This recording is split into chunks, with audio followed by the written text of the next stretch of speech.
काय सांगते गणित आधी वाचून घेऊ एकदा. 460 या संख्येला एका नैसर्गिक संख्येने भागल्यास भागाकार भाजकाच्या 5 पटीपेक्षा 6 ने अधिक येत असून बाकी 1 येते, तर भागाकार व भाजक किती?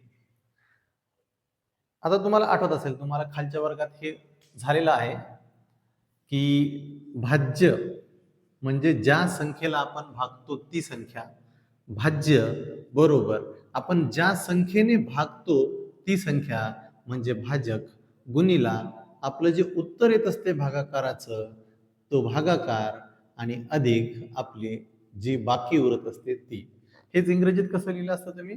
Dividend is equal to divisor multiplied by question plus remainder. हे डीच असल्यामुळं मी कॅपिटल एक स्मॉल घेत असतो. डिव्हिडंड इज इक्वल टू म्हणजे ज्याला आपण भागणार अशी संख्या, डिव्हायझर म्हणजे ज्यानं आपण भागतो ती संख्या म्हणजेच भागणारी संख्या भाजक, गुणिला क्वोशंट म्हणजे भागाकार, आणि आर म्हणजे रिमाइंडर म्हणजे बाकी. तर ह्या सूत्रावरच हे गणित आहे. इथे काय सांगितलंय? 460 या संख्येला एका नैसर्गिक संख्येने भागले. नैसर्गिक संख्या आहे भाजक, नैसर्गिक संख्येनं भागायचं आहे याचा अर्थ काय? वजा कोणती संख्या नाही भाजक. ठीक आहे ना, कारण नैसर्गिक संख्या ह्या ऋण नसतात, सगळ्या नैसर्गिक संख्या ह्या धन असतात है ना. त्याच्यामुळं त्यांनी नैसर्गिक संख्येने भागल्यास असं म्हणलं, म्हणजे आपला जो भाजक आहे ही अधिक संख्या आहे. बरं ठीक आहे, मग आता आजच्या कोणत्या संख्येला भागायला लागलो आपण? तर 460 ला, म्हणजे आपला भाज्य झाला 460 है ना. बरोबर भाजक, आता आपल्याला भाजक काढायचा आहे, भाजक आणि भागाकार काढायचा आहे.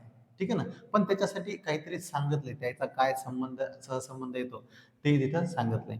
मग आपण भाजक आणि भागाकार ह्या दोन्ही गोष्टीसाठी तिथं काहीतरी दिलेलं आहे, आणि बाकी 1 येते असं सांगितलंय, म्हणजे बाकीच्या जागेवर मी 1 लिहिला. आता ह्या दोघांसाठी इथे काहीतरी वाक्यात दिलेले आहे ते घेऊ. काय सांगितलंय? जर 460 ला नैसर्गिक संख्येनं भागलं तर भागाकार, भागाकार म्हणजे ही संख्या क्वेश्चन किती येतो? तर भाजकाच्या 5 पटीपेक्षा 6 ने जास्त, म्हणजे याच्या 5 पटीपेक्षा 6 ने जास्त, याच्या 5 पटीपेक्षा 6 ने जास्त येतो भागाकार. ठीक आहे ना. मग आता भाजक पण माहित नाही आणि भागाकार पण माहित नाही, भाजक आणि भागाकार याच्यात काहीतरी सहसंबंध आहे ना. म्हणून मग आपल्याला काय करावं लागेल? समजा 460 या संख्येला x या नैसर्गिक भाजकाने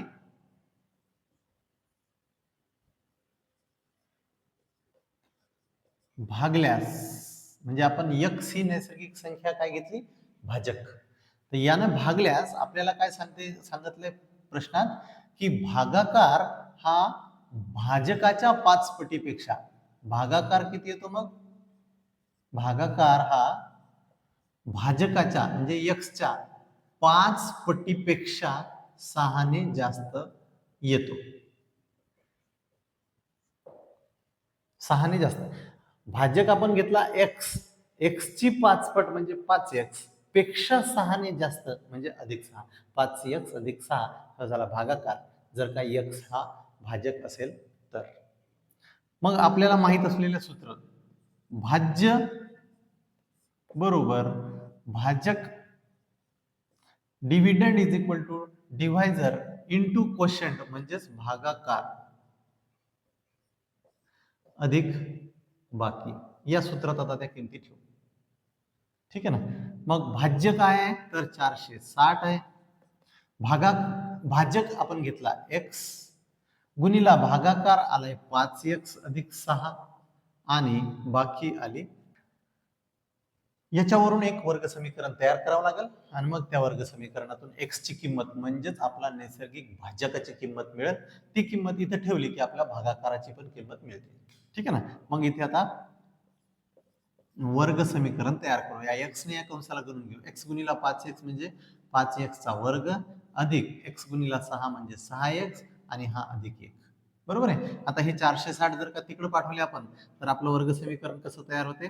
5x चा वर्ग अधिक 6x अधिक 1 हे 460 इकडे आले तर ते वजा होतील आणि मग बरोबर चिन्हाच्या एका बाजूला सगळं वर्ग समीकरणाचा भाग आणि उरलेल्या बाजूला फक्त शून्य उरला. मग वर्ग समीकरण नीट कसं लिहिता येईल आपल्याला, तर 5x वर्ग अधिक 6x हे 460 मधून 1 गेला तर 459 उरले बरोबर शून्य. झालं आपलं सामान्य रूपातलं वर्ग समीकरण तयार. ठीक आहे. मग आता सामान्य रूपातल्या वर्ग समीकरणाला आता तुम्ही 2 किंवा 3 पद्धतीपैकी कोणत्याही पद्धतीने एका सोडवू शकता. जसं की याला जर तुम्ही फॅक्टरायझेशन मेथड म्हणजेच आपली अवयव पद्धतीने सोडवायचं असेल तर या 5चा वजा 459चा गुणाकार करावा लागेल आणि मग त्याचे अवयव पाडावे लागतील. जसं की समजा 5 न 459 ला गुणतो म्हणलं तर उत्तर काय येईल, वजा 5 9 45 5 हच्याले 4 नंतर 5 5 25 आणि 4 29 9 हच्याले 2 त्याच्यानंतर 5 चूक 20 आणि 2 22 2295 एवढी संख्या आली असते गुणाकाराची आणि मग याचे पाडा लागले असते तुम्हाला अवयव. अवयव कसे पाडताल आता 2295 चे अवयव पाडायचे म्हणल्यावर आता 2295 ला 5 न भाग जाईल पहिल्यांदा आहे ना. मग पाहू आपण काय होते. 2295 ला 5 ने भागू. 5 न भागलं तर 5 चूक 20 2 उरले 9 खाली घेतले 5 5 25 किती उरले 4 5 खाली घेतले 9 5 45. ठीक आहे ना. 4 5 9 गुणिला 5. ठीक आहे. आता 4 5 9 म्हणजे 459. 459 ला अजून आता या दोघांच्या जोडीचं तर आपल्याला 6 येत नाही है ना. मग अजून दुसरी जोडी पाहू. मग आता 4 5 9 4 5 9 मध्ये म्हणजे 459 ला 9 आहे तर याला तुम्ही 9 ने भाग देऊ शकता. 9 5 45. ठीक आहे ना. म्हणजे हे झाले 0 9 खाली आले 9 1 9 बरोबर आहे का है ना. म्हणजे मग 51 आणि 9 आणि 5. ठीक आहे ना. म्हणजे याचे अवयव काय आले 51 आणि 9 आणि हा 5. 51 गुणिला 9 गुणिला 5 म्हणजे जर का याला मी असं लिहिलं तर 51 गुणिला 9 गुणिला 5 तर ह्याचे झाले 45 आणि हे झालं 51. 51 गुणिला 45 गुणाकार 2295 येते. ठीक आहे ना. आणि मला वाटतं 51 मधून 45 जर का वजा केले तर 6 पण येतात है ना. म्हणजे मग ही जोडी बसते अवयवाची. ठीक आहे ना. 51 आणि 45.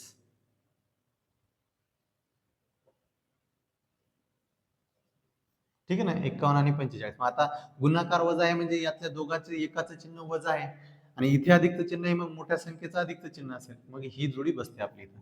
म्हणून मला असं लिहिता येईल इथं 5x चा वर्ग अधिक 51x वजा 45x वजा 459 बरोबर 0. मग ह्या दोघातून सामायिक संख्या काढू. या दोघातून काढलं तर काही मग x काढतो फक्त. मग इथे काय उरल 5x आणि इथे उरला 51. या दोघे वजा 9 जर सामायिक काढले तर वजा 9 5 45 म्हणजे 5x आणि अधिक इथे काय उरले 9 5 45 आणि इथे उरले अधिक 51 है ना. 9 1 9 आणि 9 5 45 बरोबर 0. ठीक आहे ना. मग आता इथे आपल्याकडे 5x अधिक 9 51 5x अधिक 51 चा जो कंस आहे तो 2 वेळा आला म्हणून त्याला आपण सामायिक घेऊ शकतो आणि दुसऱ्या कंसात काय येते x वजा 9 बरोबर 0. इथे दोन कंसाचा गुणाकार 0 आहे म्हणजे याचा अर्थ यातला प्रत्येक कंस हा आपल्याला 0 घेऊन लिहिता येतो. 5x अधिक 51 बरोबर 0 किंवा x वजा 9 बरोबर 0. याच्यावरून आपल्याला x ची किंमत काय मिळते अधिक 9.